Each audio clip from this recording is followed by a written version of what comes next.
ପ୍ରତିଦିନର ଚିନ୍ତା ଓ ପ୍ରାର୍ଥନା। ସ୍ୱାମୀ ପରମାନନ୍ଦ। ମାର୍ଚ୍ଚ 10। ଦିନଟିର ପ୍ରଧାନ ଚିନ୍ତା। ପ୍ରାର୍ଥନା କର ଯେପରି ତୁମେ ଅହମିକାର ଆକ୍ରମଣରୁ ରକ୍ଷା ପାଇପାର। ସ୍ମରଣୀୟ ପଂକ୍ତି। ସୁଖ ଦୁଃଖ ଭଲ ମନ୍ଦ ଦ୍ୱନ୍ଦ୍ୱମୟ ଜୀବନର ସତତ ସଂଗ୍ରାମ ସକଳ ହିଁ ଲୁକ୍କାୟିତ ହୁଏ ସୂର୍ଯ୍ୟର ଆଲୋକେ। ଏହି ସତ୍ୟର ବି ଭକ୍ତ ଜୀବନର ପରମ ସମ୍ପଦ।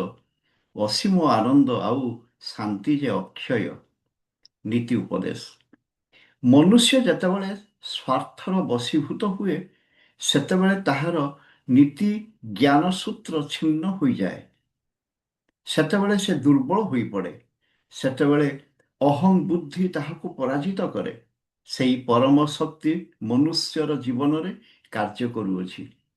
ପ୍ରତ୍ୟେକେ ହିଁ ଏପରି ପବିତ୍ର, ସ୍ୱଚ୍ଛ ଓ ଉନ୍ମୁକ୍ତ ହୋଇପାରିଲେ ସେ ଶକ୍ତି ଧାରା ପରି ଆମ ମଧ୍ୟ ଦେଇ ପ୍ରବାହିତ ହେବ। ଅନ୍ତର ଯେତେବେଳେ ସତ୍ୟମୁଖୀ ହେବ ସେତେବେଳେ ଏହା ସମ୍ଭବ। ଆଉ ତୁମେ ଯଦି ସେପରି ନ ହେବ ଏବଂ ତୁମର ଅହଂ ବୁଦ୍ଧି ପ୍ରବଳ ଆକାର ଧାରଣ କରିବ, ତେବେ ତୁମେ ସେହି ମହାଶକ୍ତିକୁ ବାଧା ଦେବ।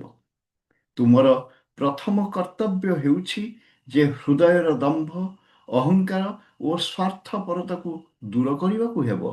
ତୁମର ଅନ୍ତର ପରିବେଶକୁ ସତ୍ ଚିନ୍ତାର ସୁଗନ୍ଧରେ ପୂର୍ଣ୍ଣ କରି ରଖିବ। ପ୍ରାର୍ଥନା। ଯିଏ ମୋତେ ସକଳ ଶକ୍ତି, ସକଳ ଆଶୀର୍ବାଦ ଦାନ କରିଛନ୍ତି, ତାହାଙ୍କ ପ୍ରତି ମୁଁ ମୋର ଅନ୍ତରତମ ସକଳ ଚିନ୍ତା ଓ ଅନୁଭୂତି ତୋଳି ଧରୁଅଛି।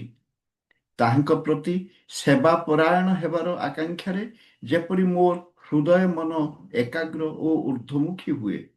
ମୁଁ ଯେପରି କେବେ ହେଲେ ସ୍ୱାର୍ଥାନ୍ୱେଷୀ ବା କର୍କଶ ନ ହୁଏ। ସେହି ପରମ ଦେବତାଙ୍କର ଆଶୀର୍ବାଦ ମୋ ଜୀବନକୁ ପରିପୂର୍ଣ୍ଣ କରି ରଖୁ।